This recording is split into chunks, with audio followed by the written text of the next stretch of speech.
Pemirsa, di tengah kisru peraturan transportasi publik, kami hadirkan laporan khusus kami, Wajah Transportasi Ibu Kota. Maraknya kecelakaan yang melibatkan angkutan umum sebenarnya bukan kali ini saja. Namun evaluasi yang dilakukan masih sebatas wacana. Ini makin terlihat dari masih banyaknya angkutan umum perkotaan yang sudah tak layak jalan namun masih beroperasi.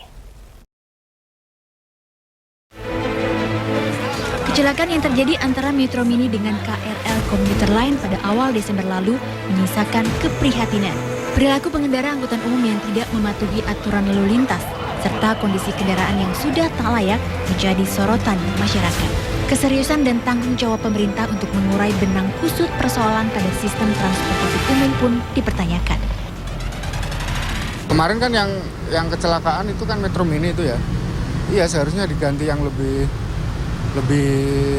baik gitu loh. Dan supirnya harus tahu soal mengemudi itu biar nggak ugal-ugalan gitu. Jadi mungkin pemerintah perlu turun tangan dalam hal mendidik para sopir ini supaya bisa lebih baik lagi. Pemerintah punya kewajiban untuk memberikan layanan transportasi yang baik, bagaimana supaya masyarakat sekali lagi aman, nyaman naik angkutan kota.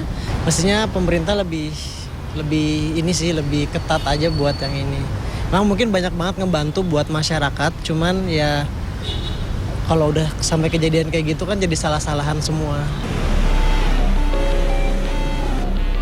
Maraknya kecelakaan yang melibatkan angkutan umum sebenarnya bukan kali ini saja, namun evaluasi yang dilakukan masih sebatas wacana.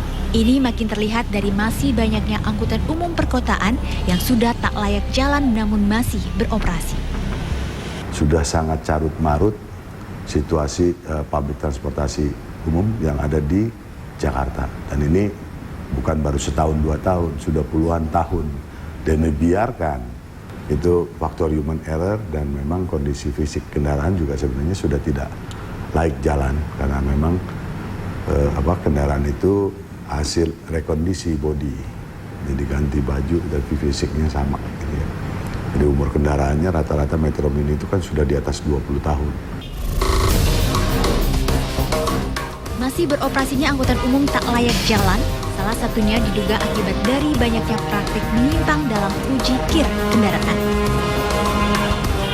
Baru-baru ini kami Polda Metro Jaya mengungkap ada kir yang palsu, ada kir yang asal bayar 500 dapat tanpa diuji dulu.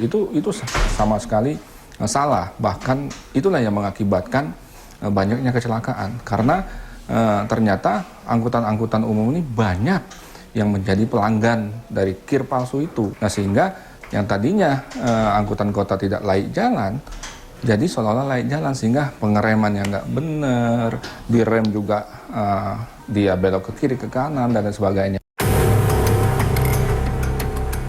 Seringkali kita melihat perilaku pengemudi yang tidak mentaati aturan dan cenderung ugal-ugalan di jalan. Mereka tak segan melanggar lampu merah dan marka jalan hingga menerobos palang perlintasan kereta. Untuk itu, seharusnya dilakukan proses rekrutmen pengemudi secara lebih ketat. Ini dilakukan agar tidak ada lagi pengemudi bisa seenaknya melanggar aturan dan membahayakan nyawa penumpang. Sistem kejar setoran juga diduga menjadi salah satu penyebab para pengemudi angkutan nekat melanggar aturan hingga membahayakan nyawa penumpang. Bukan hanya supir itu dia ngejar setoran, tapi supir itu juga harus ngasih setoran ke, kan banyak kan supir tembak.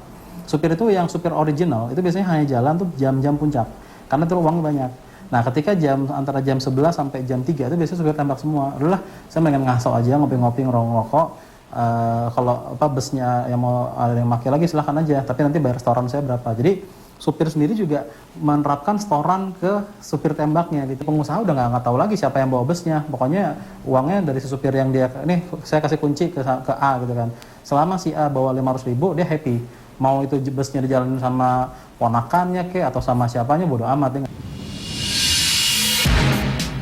Selain perilaku berkendara yang tidak disiplin, tidak tegasnya petugas dalam menerapkan aturan perundang-undangan kepada pelanggar juga ikut andil dalam terjadinya kecelakaan. Keseriusan pemerintah untuk memperbaiki sistem transportasi yang ada masih menunggu langkah nyata.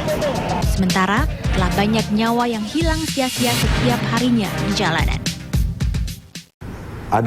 nanti harus ada satu institusi yang bisa mensertifikasi ini. Tujuannya bukan hanya pengemudinya itu mampu membawa kendaraan, yang mengemudikan kendaraan, tetapi ada pendidikan moral dan mental di situ. Karena di situ mesti ditekankan oleh pengemudi, ya calon pengemudi gitu ya, bahwa mereka itu merupakan ujung tombak dari perusahaan angkutan jasa angkutan umum orang ini maupun barang gitu ya. Dan mereka juga merupakan ujung tombak berkaitan dan keselamatan penumpang. Kecelakaan memang tidak pernah diharapkan oleh siapapun. Namun kita bisa mencegahnya mulai dari diri sendiri dengan menjadi pengguna jalan yang mematuhi aturan berlalu lintas. Kecelakaan di jalan raya sering terjadi dari aksi pelanggaran rambu lalu lintas.